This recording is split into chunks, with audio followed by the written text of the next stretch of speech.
Oke, selamat malam, selamat siang, selamat pagi, selamat sore, Ibu Lekok. Kami dari kelompok satu ingin mempresentasikan tugas PSAK kami eh, yang membahas tentang PSAK 1, Cash and Receivable, PSAK 16, dan PSAK 26. Di sini anggota kelompok kami ada saya, Noval Haris, lalu ada Raymond Elmer, ada Vanessa Huscelin, dan ada Najrin Salsabila. Pertama, kita akan membahas Cash and Receivable. Cash itu definisinya mencakup uang tunai dan saldo yang tersedia di rekening bank. Setara cash adalah investasi jangka pendek yang sangat liquid dengan jatuh tempo biasanya tidak lebih dari 3 bulan sejak tanggal perolehan, yang mudah dikonversi menjadi kas dan memiliki risiko perubahan nilai yang tidak signifikan. Penyajian dalam laporan keuangan disajikan sebagai bagian dari aset lancar di laporan posisi keuangan. Nah, jika terdapat pembatasan penggunaan kas, misalnya kas yang dibatasi untuk proyek tertentu, hal ini tuh harus diungkap secara jelas. Saldo kas dan setara kas penting untuk menunjukkan likuiditas entitas, kemampuan membayar kewajiban jangka pendek, serta fleksibilitas keuangan. Pengungkapan di catatan laporan keuangan harus mencakup komponen utama setara kas, kebijakan akuntansi yang digunakan untuk mengatur kas dan setara kas, dan pembatasan penggunaan kas jika ada. Lalu yang receivable piutang usaha. Piutang usaha adalah jumlah yang harus diterima dari pelanggan akibat penjualan barang atau jasa secara kredit. Piutang dapat mencakup piutang usaha dari pelanggan, piutang lain-lain seperti piutang kepada pihak terkait atau pinjaman, pengakuan awal dan pengukuran. Nah, pada pengakuan awal, piutang diukur pada nilai wajar. Setelah pengakuan awal, piutang diukur pada biaya perolehan diamortisasi. Menggunakan metode bunga efektif, dikurangi cadangan kerugian penurunan nilai. Terus ada penurunan nilai atau impairment. Nah, di PSAK 1 menggantikan PSAK 55 dan memperkenalkan model kerugian kredit ekspektasian untuk mencatat cadangan penurunan nilai. ECL atau Expected Credit Loss dihitung berdasarkan kemungkinan gagal bayar pelanggan, waktu jatuh tempo, dan ekspektasi pemulihan. Penyajian dalam laporan keuangan disajikan sebagai aset lancar, kecuali jika jatuh tempo lebih dari 12 bulan dari tanggal laporan. Maka disajikan sebagai aset tidak lancar. Nilai piutang yang disajikan harus bersih atau net setelah dikurangi cadangan kerugian penurunan nilai. Relevansi PSAK 1 terhadap penyajian kas dan piutang. PSAK 1 berfungsi sebagai panduan utama untuk memastikan informasi tentang kas dan piutang disajikan dengan cara yang pertama konsisten, atau informasi harus sesuai dengan prinsip akuntansi berbasis akrual. Kedua, ada relevan dan dapat dipahami. Informasi harus membantu pengguna laporan keuangan dalam mengevaluasi likuiditas dan solvabilitas entitas. Lalu ada komparatif, angka-angka dari periode sebelumnya harus disajikan untuk memudahkan analisis tren, disertai pengungkapan. Semua informasi material termasuk kebijakan yang mempengaruhi kas dan piutang harus dijelaskan dalam catatan laporan keuangan. Contohnya di sini ada kas dan setara kas. Misalnya entitas memiliki 10 miliar termasuk deposito berjangka 3 bulan sebesar 2 miliar. Dalam catatan, entitas menjelaskan bahwa saldo kas 1 miliar dibatasi penggunaannya untuk pembiayaan proyek tertentu. Terus di sini contoh piutang usahanya ada 5 miliar dengan cadangan kerugian 500 juta. Dalam catatan, entitas menjelaskan kebijakan pengakuan piutang dan rincian pelanggan dengan risiko gagal bayar tinggi, seperti pelanggan yang terlambat bayar lebih dari 90 hari. Nah, PSAK 1 memastikan laporan keuangan memberikan gambaran yang adil atau fair presentation dan dapat diandalkan oleh pengguna seperti investor, kreditor, dan pemangku kepentingan lainnya.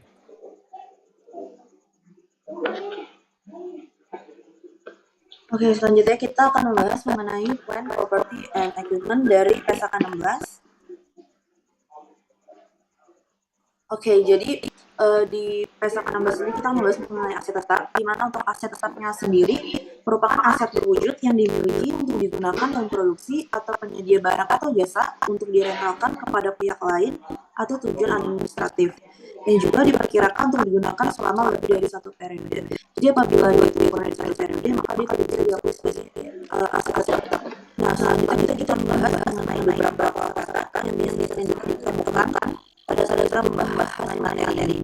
Yang pertama adalah jumlah tetap, di mana jumlah tetap ini merupakan jumlah suatu aset diakui setelah dikurangi akumulasi depresiasi dan akumulasi rugi nilai. Selain itu ada juga yang namanya jumlah terpulihkan, di mana hal ini tuh merupakan jumlah yang lebih tinggi antara nilai wajar dikurangi biaya untuk pelepasan dan nilai pakainya. Selanjutnya ada jumlah terdepresiasi, di mana merupakan biaya perolehan aset atau jumlah lain yang merupakan dari biaya perolehan dikurangi dengan nilai residunya. Selanjutnya ada juga nilai wajar, di mana nilai wajar itu merupakan harga yang akan diterima untuk menjual suatu aset atau harga yang akan dibayar untuk mengalihkan suatu liabilitas dalam transaksi teratur antara pelaku pasar pada tanggal pengukuran. Oke, selanjutnya ada juga mengenai nilai residu dari aset, di mana nilai residu dari aset ini tuh merupakan estimasi jumlah yang dapat diperoleh entitas saat ini dari pelepasan aset, sehingga setelah dikurangi estimasi biaya pelepasan, jika aset telah mencapai umur dan kondisi yang diperkirakan pada akhir umur manfaatnya. Selanjutnya ada juga mengenai nilai spesifik entitas, di mana merupakan nilai kini dari arus kas yang diharapkan entitas lain timbul dari penggunaan aset secara berkelanjutan, dan dari pelepasan aset tersebut pada akhir umur manfaatnya atau diharapkan terjadi ketika penyelesaian liabilitas. Selanjutnya ada juga kosakata mengenai depresiasi, di mana depresiasi ini merupakan alokasi sistematis jumlah terdepresiasi dari aset selama umur manfaatnya. Selanjutnya ada juga rugi penurunan nilai, di mana rugi penurunan nilai ini merupakan jumlah yang merupakan selisih lebih jumlah tercatat aset atas jumlah terpulihkannya. Umur manfaat adalah periode aset diperkirakan dan dapat digunakan oleh entitas atau jumlah produksi atau unit serupa dari aset yang diperkirakan akan diperoleh dari aset entitas. Oke, selanjutnya ada juga mengenai biaya perolehan, di mana untuk biaya perolehan ini merupakan jumlah kas atau setara kas yang dibayarkan atau nilai wajar dari imbalan lain yang diserahkan untuk memperoleh suatu aset pada saat perolehan atau konstruksi, atau jika dapat diterapkan jumlah yang dapat diatribusikan pada aset ketika pertama kali diakui sesuai dengan persyaratan tertentu dalam PSAK lain, contohnya PSAK 53, atau juga pembayaran berbasis saham. Jadi biaya perolehan ini bukan biaya-biaya yang kita keluarkan untuk memperoleh suatu aset. Nah, untuk biaya perolehan aset sendiri meliputi yang pertama adalah harga perolehannya.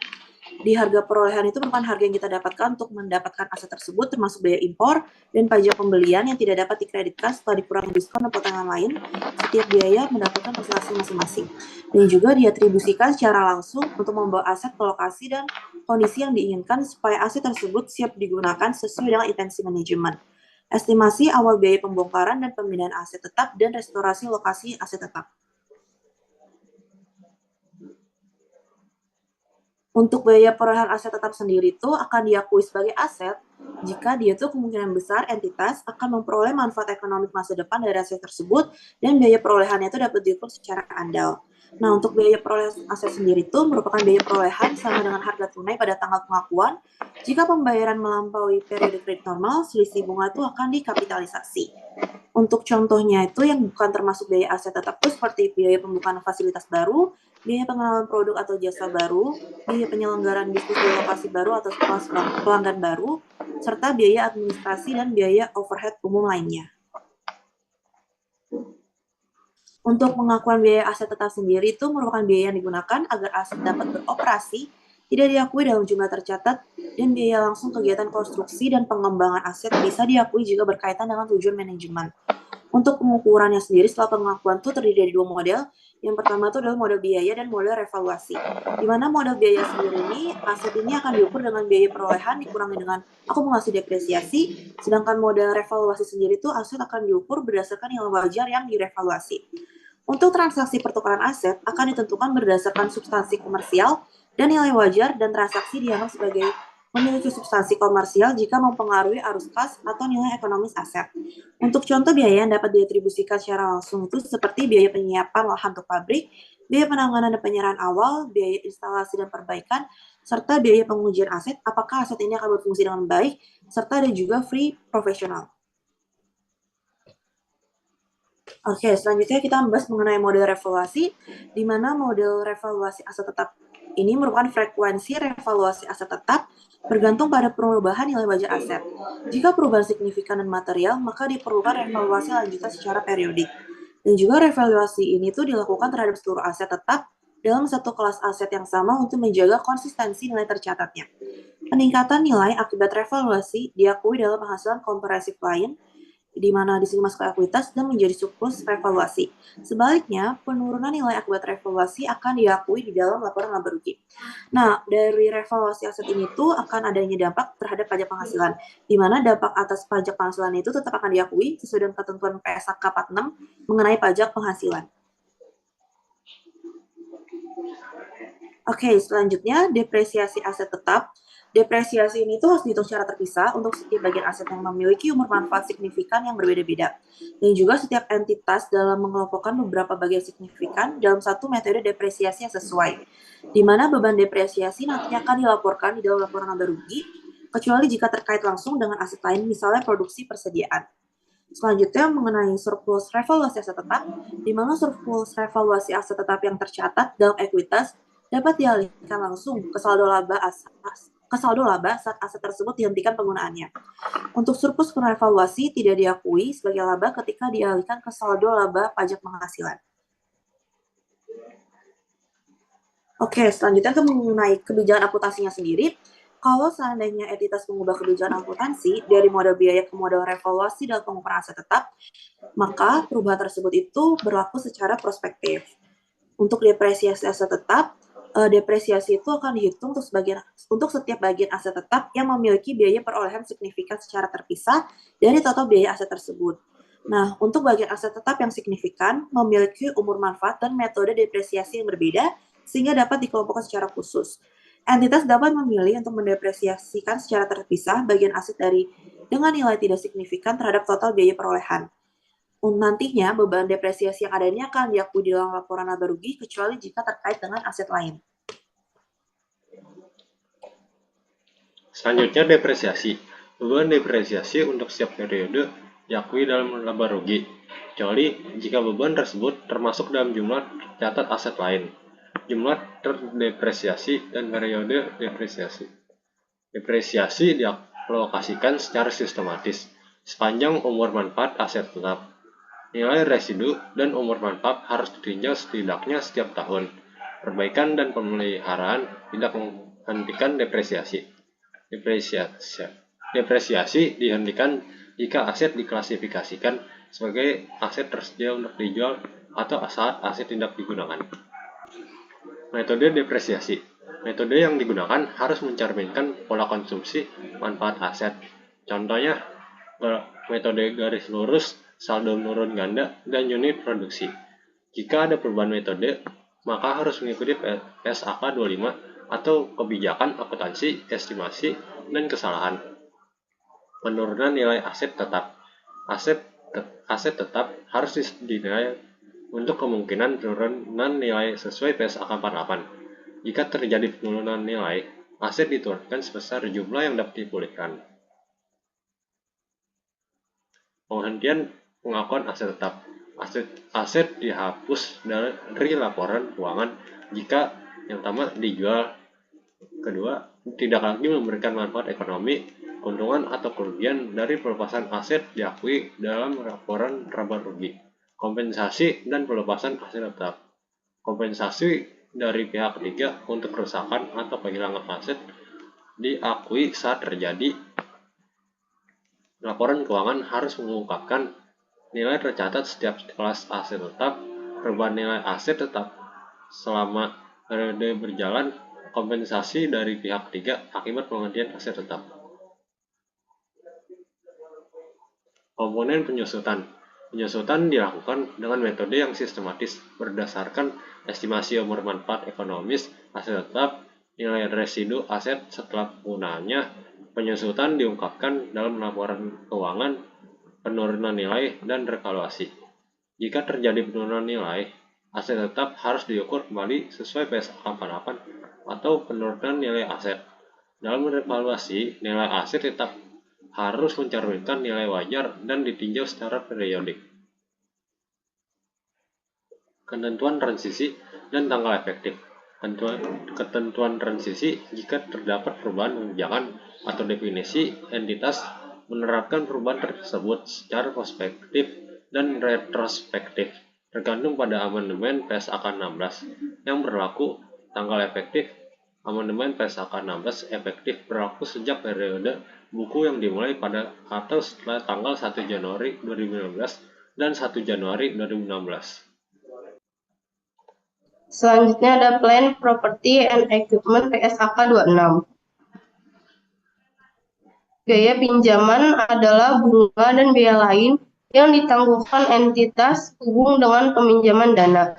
Biaya pinjaman tersebut dapat mencakup yang pertama beban bunga yang dihitung menggunakan metode suku bunga efektif, bunga terkait liabilitas sewa yang diakui dengan sesuai PSAK 73 yakni sewa dan selisih kurs yang berasal dari pinjaman dalam mata uang asing sepanjang selisih kurs tersebut diperlakukan sebagai penyelesaian atas biaya bunga. Aset keuangan dan persediaan yang dipublikasi atau diproduksi dalam jangka waktu pendek bukan merupakan aset kualifikasian. Aset yang siap digunakan untuk atau dijual sesuai dengan intensinya ketika diperoleh bukan merupakan aset kualifikasian. Entitas mengkapitalisasi biaya pinjaman yang dapat diatribusikan secara langsung dengan perolehan konstruksi atau pembuatan aset dikualifikasikan sebagai bagian dan biaya perolehan aset tersebut. Biaya pinjaman lainnya diakui sebagai beban pada periode terjadinya. Selanjutnya, biaya pinjaman bergantung pada keadaan aset berikut dapat menjadikan aset kualifikasian. Yang pertama, persediaan pabrik, fasilitas pembangkit listrik, aset tak berwujud, properti investasi, dan tanaman produktif atau buried plants. Biaya pinjaman yang dapat diatribusikan secara langsung dengan perolehan konstruksi atau pembuatan aset kualifikasian termasuk dalam biaya perolehan aset tersebut. Biaya pinjaman tersebut dapat dikapitalisasi sebagai biaya perolehan aset ketika kemungkinan besar biaya pinjaman tersebut menghasilkan manfaat ekonomi yang berkelanjutan untuk entitas dan dapat diukur secara real. Ketika entitas menerapkan PSAK 63 pelaporan keuangan dana ekonomi hiperinflasi, maka entitas mengakui bagian dari biaya pinjaman yang menggambarkan inflasi pada selama periode yang sama sebagai beban sesuai dengan PSAK 63 paragraf 21. Biaya pinjaman yang dapat dikapitalisasi dapat diatribusikan secara langsung dengan perolehan konstruksi atau pembuatan aset kualifikasian adalah biaya pinjaman yang dapat dihindari jika pengeluaran aset kualifikasian tidak dilakukan jika entitas meminjam dana secara spesifik untuk tujuan memperoleh suatu aset kualifikasian tertentu. Maka pinjaman yang terkait secara langsung dengan aset kualifikasian dapat diidentifikasikan dengan mudah.